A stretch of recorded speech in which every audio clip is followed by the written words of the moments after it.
Hello दोस्तों, welcome to 90% और मी।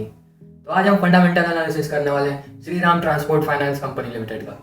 आइए स्टार्ट करते हैं। ये कंपनी जो 45 साल पुरानी कंपनी है, बेसिकली ये इस बिजनेस में डील करती है जो आपको ये 5 विंडोज दिख रही हैं आपकी स्क्रीन के सामने। Deposits, commercial vehicle loans, life insurance, working capital loans, business loans. तो अब मैं आपको इसके बारे में और डिटेल में बताऊं तो ये कमर्शियल व्हीकल्स लोन्स जो आपको दिख रहा है, ये इसमें इसका रेवेन्यू 85% ज़्यादा रेवेन्यू इसका कमर्शियल व्हीकल लोन से आता है। तो इसमें भी कुछ 4 सब कैटेगरीज हैं। Commercial goods vehicle finance, passenger commercial vehicle finance, tractor and farm equipment finance, कंस्ट्रक्शन इक्विपमेंट फाइनेंस। ये जो आपको दिख रहा है कमर्शियल व्हीकल गुड्स फाइनेंस, तो ये इसमें इसका बहुत बड़ा पार्ट रहता है रेवेन्यू का। यही इसका पूरा डोमिनेट करता है। ये सेकंड हैंड ट्रक्स वगैरह इन सब में फाइनेंस करने में डील करता है। ये देखिए कमर्शियल गुड्स व्हीकल फाइनेंस, इसमें इसका बहुत बड़ा पार्ट इसी में जाता है। और अगर मैं कंपनी के बारे में बताऊं तो अभी यूनियन बजट में गवर्नमेंट ने एक अलग से वो फंड्स अलॉट किए हैं इनके डेवलपमेंट के लिए, स्मॉल इंडस्ट्रीज़ वगैरह के डेवलपमेंट के लिए। तो इसमें इसको कुछ फ़ायदा, इस कंपनी को कुछ फ़ायदा मिल सकता है क्योंकि ये भी रूरल एरियाज़ में इसमें डील करता है, तो इसका कुछ फ़ायदा हो सकता है। बाकी अभी इसने थोड़े दिन पहले मोराटोरियम एक्सटेंशन पॉलिसी को अपने बोरोवर्स को ये पब्लिश किया था। इसमें ये बोला था कि जून 1 से लेके अगस्त 31 तक जो भी इंटरेस्ट पेमेंट था और जो भी लोन पेमेंट के बर्डन्स थे उसको अब एक्सटेंड कर दिया गया है। आरबीआई ने ये रूल निकाला था, इसके कारण ये और एक्सटेंड हो गया। पहले ये 1 मार्च से लेके 31 मई तक का एक्सटेंड हुआ था, अब ये मार्च से लेके सीधा अगस्त 31 तक एक्सटेंड हो गया। तो ये बोरोवर्स के लिए तो अच्छी न्यूज़ है, लेकिन कंपनी के लिए ये तो मुझे इतनी अच्छी न्यूज़ नहीं लग रही है। अब अगर मैं और बताऊं, अब मैं कंपनी का फर्स्ट पॉइंट क्लियर कर दिया हूँ। अब मैं इसके फिगर्स पे चलता हूँ। तो इसका मार्केट कैप है 19,500 करोड़ के आसपास।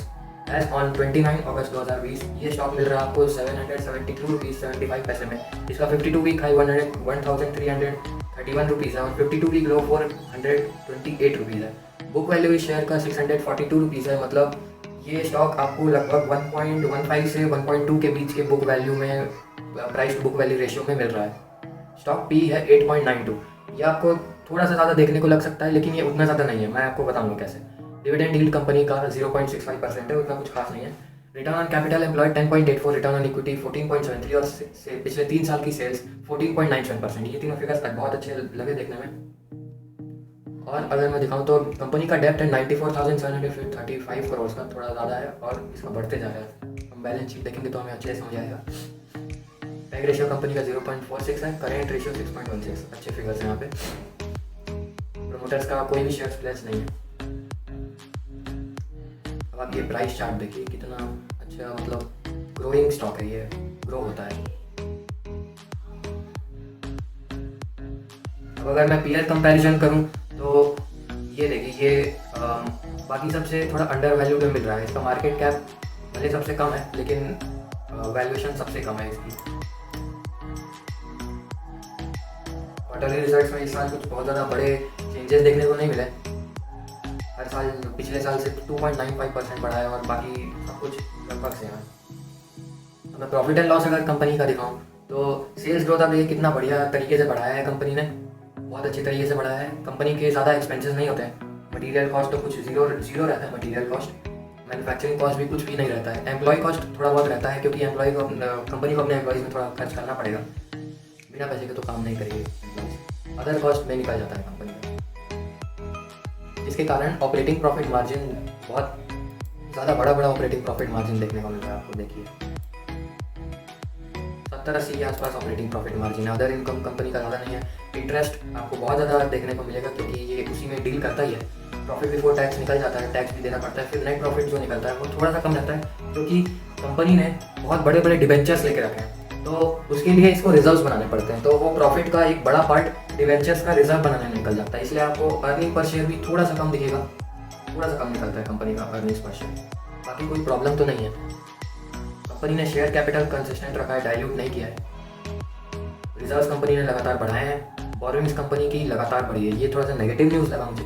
और बाकी एसेट्स में तो आपको यहाँ पे cash and cash equivalents, loans and advance और अदर एसेट आइटम में बहुत ज़्यादा अमाउंट देखने को मिलेगा, क्योंकि ये कंपनी के यही एसेट्स रहते हैं। ऑपरेटिंग एक्टिविटी में मैं आपको दिखाऊंगा। Operating profit from operation company को निकल जाता है, अच्छा खासा प्रॉफिट फ्रॉम ऑपरेशन आ जाता है, लेकिन इसको बहुत सारे पेमेंट्स वगैरह रहते हैं, लोन्स एंड एडवांसेस जैसे आप देख रहे हैं, इसमें इसको बहुत ज़्यादा पे करना पड़ता है, तो ये पूरा खा जाता है, ऑपरेटिंग इन्वेस्टमेंट खा जाता है, और वर्किंग कैपिटल चेंजेस सबसे ज़्यादा इसका प्रॉफिट खा जाता है। तो कंपनी के पास यहाँ इन्वेस्टिंग एक्टिविटीज़ में ज़्यादा इन्वेस्ट करने के लिए कुछ रहता नहीं है, तो यहाँ पे ज़्यादा एक्टिविटीज़ आपको देखने को भी नहीं मिलेंगी। फिक्स्ड एसेट परचेज में बहुत बड़ा अमाउंट देखने को नहीं मिल रहा है, हल्का फुल्का फिक्स्ड एसेट परचेज करती है कंपनी हर साल। फाइनेंसिंग एक्टिविटी में बहुत सारी एक्टिविटी देखने को मिलेगी आपको, क्योंकि इसका बिजनेस ही उसी पे चलता है। प्रोसीड ये बोरिंग्स लेती है, बोरिंग देती है। डिविडेंड कंसिस्टेंटली कंपनी ने पे किया है, ये थोड़ा अच्छा पॉइंट लगा देखना है मुझे। और रेशियोज देख लीजिए, रेशियो तो आपको अच्छी देखने को मिलेंगे।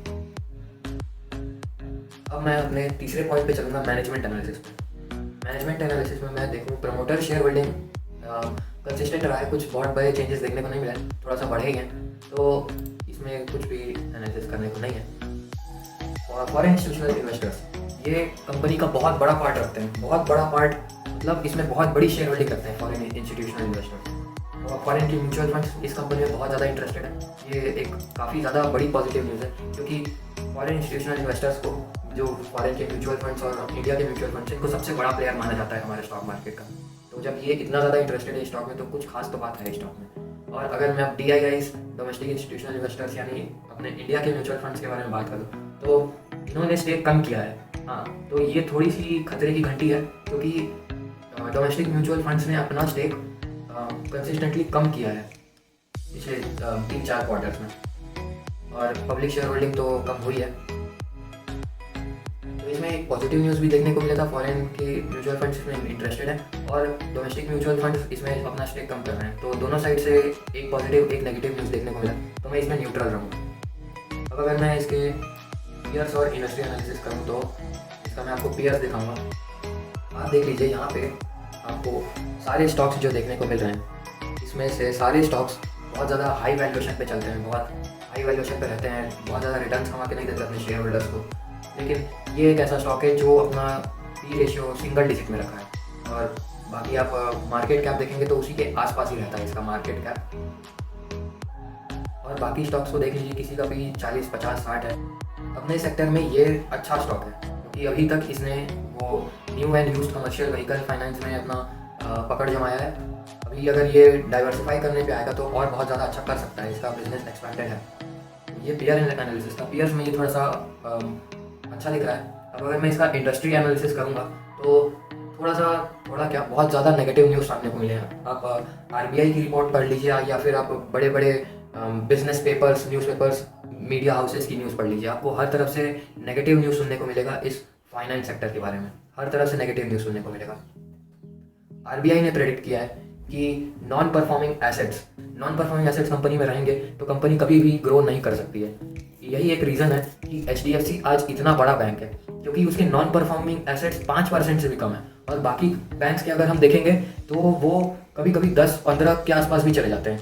तो ये थोड़ा सा नोटिस करने वाली बात है कि HDFC बैंक, जो इसकी हम इतनी तारीफ करते हैं कि इतना ज़्यादा हाई रिटर्न्स देता है, इतना ज़्यादा प्रॉफिट देता है अपने शेयर होल्डर्स को, तो उसका एक बहुत बड़ा रीज़न है, सबसे बड़ा रीज़न यही है कि उसके नॉन परफॉर्मिंग एसेट्स नहीं रहते हैं। और अगर अब मैं इस फाइनेंस सेक्टर के बारे में बात करूँ, तो अभी तक मुझे बहुत सारी नेगेटिव न्यूज़ सुनने को मिल चुकी हैं पहले कि नॉन परफॉर्मिंग एसेट्स बढ़ते जा रहे हैं कंपनीज़ के, और मुझे ऐसी भी न्यूज़ सुनने को मिल रही है कि इंडिया की इंडिपेंडेंस हिस्ट्री में सबसे ज़्यादा नॉन परफॉर्मिंग एसेट अभी कोरोना वायरस के बाद हमें देखने को मिलेगा, क्योंकि लोग बैंकरप्ट होंगे, लोगों की जॉब्स जाएंगी, तो लोग रीपेमेंट नहीं कर पाएंगे। तो ये फाइनेंस सेक्टर के लिए बहुत बड़ी खतरे की घंटी है। तो ऑफकोर्स हमारे लिए भी, श्रीराम ट्रांसपोर्ट फाइनेंस कंपनी के लिए भी बहुत ज़्यादा खतरे की घंटी है। अब मैं अगर इंडस्ट्री एनालिसिस करूँगा, तो ये बहुत ज़्यादा नेगेटिव इंडस्ट्री लगेगी मुझे, अगले 2-3 साल के लिए ये मुझे बहुत ज़्यादा नेगेटिव इंडस्ट्री लगेगी, तो इससे थोड़ा संभल के रहूँगा मैं। अब अगर मैं अपने 5वें पॉइंट पे चलूँगा, जो कि मुझे अपना ओपिनियन देना होगा बाय सेल होल्ड पे, तो मुझे दिल पे पत्थर रख के इसे सेल का इंडिकेशन देना पड़ेगा, क्योंकि अभी मुझे ऐसा लगता है कि ये जो कंपनी है, इसने अपने शेयर होल्डर्स के लिए काफ़ी ज़्यादा रिटर्न्स कमा के दे दिए हैं। अब इसका टाइम आ चुका है इसका डाउनफॉल का। अभी इसने बहुत ज़्यादा ग्रो नहीं किया, लेकिन फिर भी मैं क्यों बोल रहा हूँ इसका डाउनफॉल का टाइम आ गया है, क्योंकि अभी जो जैसा कि मैंने आपको बताया, नॉन परफॉर्मिंग एसेट्स इस फाइनेंस सेक्टर में बहुत ज़्यादा बढ़ने वाले हैं। तो ऑफकोर्स अब कंपनी का थोड़ा सा नेगेटिव फिगर्स देखने को मिलेंगे, कंपनी की ग्रोथ स्लो हो जाएगी। एक बार जब कंपनी के नॉन परफॉर्मिंग एसेट सामने आने लगते हैं तो उसको ग्रो करना बहुत ज़्यादा मुश्किल हो जाता है, बहुत ज़्यादा मुश्किल हो जाता है कंपनी के लिए बड़े बड़े रिटर्न्स लेके आना, अपने शेयर होल्डर्स के लिए कुछ अच्छे रिटर्न्स दे पाना। तो ये मैं भी सेल का इंडिकेशन दूंगा। मैं आपको सजेस्ट करूंगा कि आप यहाँ से आपका जो भी प्रॉफिट है, जो आपने इन्वेस्ट किया है, उसको आप निकाल लीजिए और कुछ अच्छे स्टॉक्स में, जो फ्यूचर के स्टॉक्स हैं जो आपको अच्छे रिटर्न्स दे सकते हैं, उसमें लगा लीजिए। तो अब अगर मुझे इसका 5 स्टार एनालिसिस करना होगा तो मैं कंपनी को दूंगा 1 स्टार, क्योंकि कंपनी बहुत ज़्यादा बेहतरीन है, बहुत ग्रो कर रही है और फ्यूचर में भी ग्रो कर सकती है। मैं अगर फिगर्स पे जाऊंगा, जो कि अभी मुझे बहुत ज़्यादा नेगेटिव नहीं मिला देखने को, मैं अभी करंट फिगर्स पे ही जाके बात करूंगा। मैं फ्यूचर के बारे में तो बात कर नहीं सकता हूँ, तो करंट फिगर्स में अगर मैं जाऊंगा तो मैं इसको 1 दूंगा, क्योंकि इसके फिगर्स बहुत ज़्यादा तगड़े दिखे मुझे। मैनेजमेंट एनालिसिस में मुझे एक पॉजिटिव न्यूज़ सुनने को मिली है, एक नेगेटिव न्यूज़ सुनने को मिली है, तो मैं इसमें न्यूट्रल रहूँगा। मैं इसको 0.75 स्टार्स दूंगा।